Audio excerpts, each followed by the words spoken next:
What is your impressions of the coverage on the war in Iraq? Every major metropolitan newspaper in this country supported this war. That's what corporate media will do for you.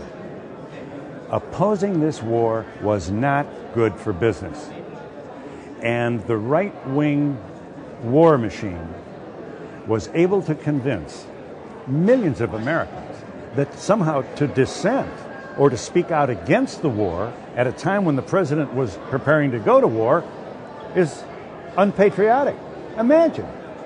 All those young men died on foreign battlefields to protect my right of free speech in past wars. Not to use it is to waste their blood.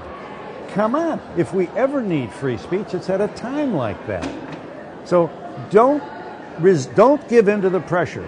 The pressure is significant, by the way. Shut up and sing. That is not the America that my parents raised me to pledge allegiance to. I believe in the First Amendment. The dissenters are the patriots. We believe in the Bill of Rights. We don't think you should be able to look in on people's email and tap their phones. We believe a woman's home is her castle. And we believe in free speech. Well, these people who are demanding that we shut up and sing are saying, free speech is kind of a quaint idea. It's not very practical at a time of war. This is what they think. So we stand with the framers. We believe that only Congress can declare war, which they didn't this time. They just gave him permission. Here, Mr. President, if you have to go, and this covers them. If it goes badly, they can say, hey, I didn't, I thought. That's not what the Constitution demands. Only Congress can declare war. They haven't done it since the early 40s. Well, let's say during that period, right after 9/11, that the media was still shell-shocked from what had happened at 9/11 and events leading up to going to Iraq. Do you think now the media has learned a lesson? Oh, absolutely. And have they improved? Have the networks improved in terms of their current coverage of the war on Iraq? The New York Times and other newspapers have published thousands of words of apology. What we didn't, here's where we went wrong, we should have, but we didn't, and next time. So certainly, this has been very embarrassing for corporate media. And, all we can do is hope that it won't happen again.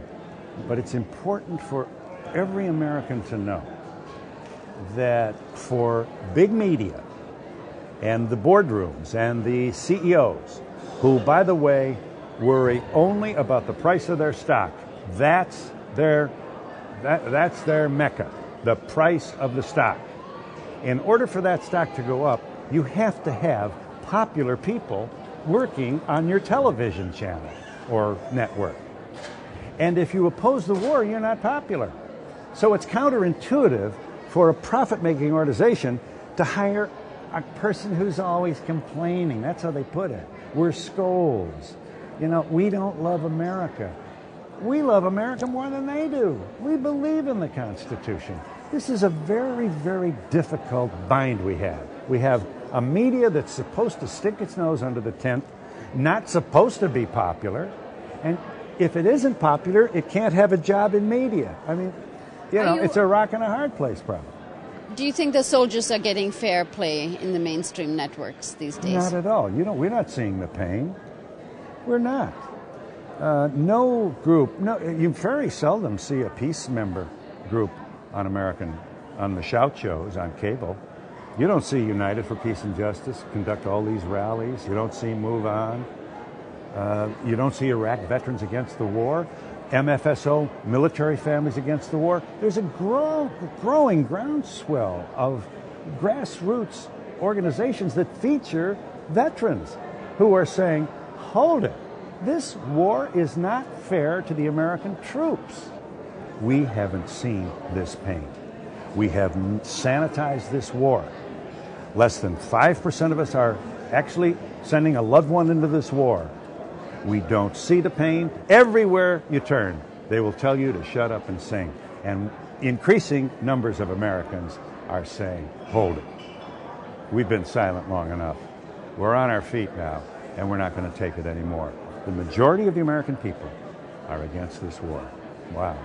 Took long enough.